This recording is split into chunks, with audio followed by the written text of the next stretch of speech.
For Lothar Späth, this visit to the eastern German city of Jena is a trip down memory lane.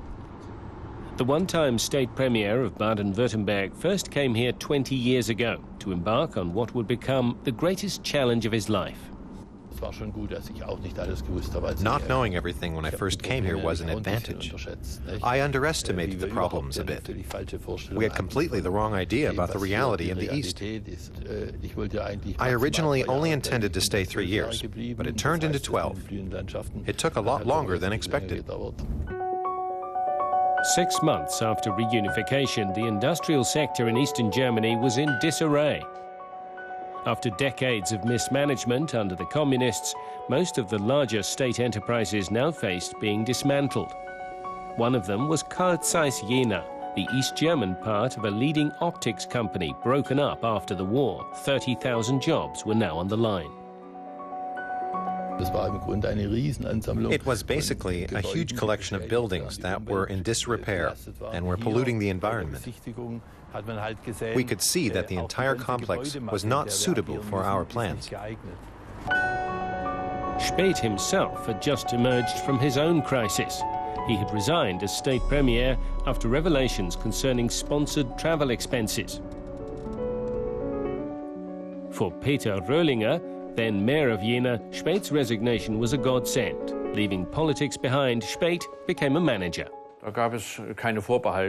There were no reservations, and as soon as he arrived, you could see the hope in people's faces. Lothar Späth is there. Späth was aware of these hopes when negotiating with the Treuhand, a government agency that oversaw the privatization of formerly state-owned companies in East Germany. In June 1991, he met with Treuhand representatives to discuss government funding. He asked for the equivalent of some 1.8 billion euros. I watched a lot of companies back down. Sooner or later, they had to go back to the Treuhand for more money, sometimes 3 or 4 times. Each time the company would be sold to someone else, which was hardly helpful. After securing the funding, Späth's next step was to lay off 15,000 people, which earned him an angry backlash. Like other conglomerates in the East, Carl Zeiss suffered from ballooning administration and outdated equipment. The mass redundancies were Späth's only chance of salvaging the site.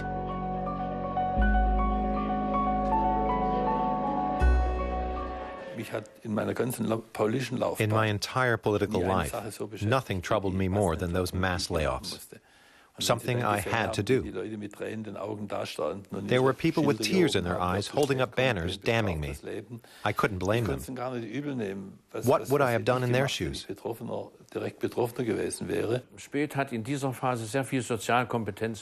Späth showed a lot of social commitment back then.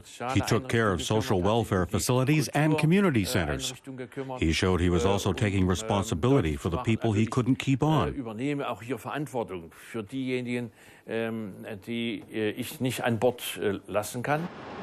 But Späth's primary attribute was his business acumen. He used the cash injection to rebuild Carl Zeiss.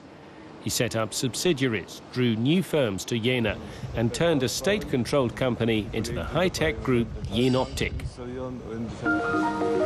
The company is now a global leader in laser technology, supplying everything from medical instruments to speed cameras. Späth says that teamwork was the key to the company's resurrection.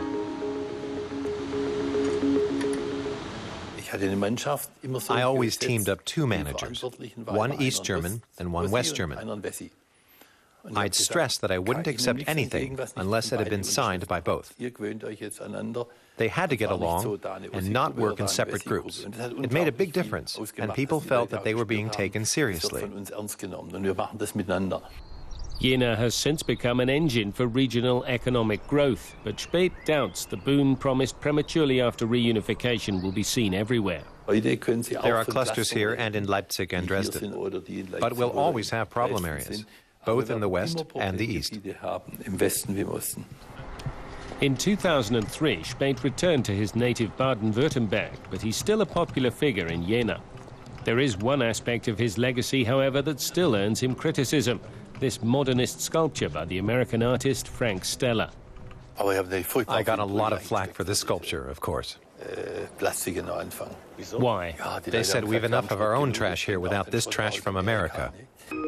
Lothar Späth in Jena, a story of successful teamwork between East and West.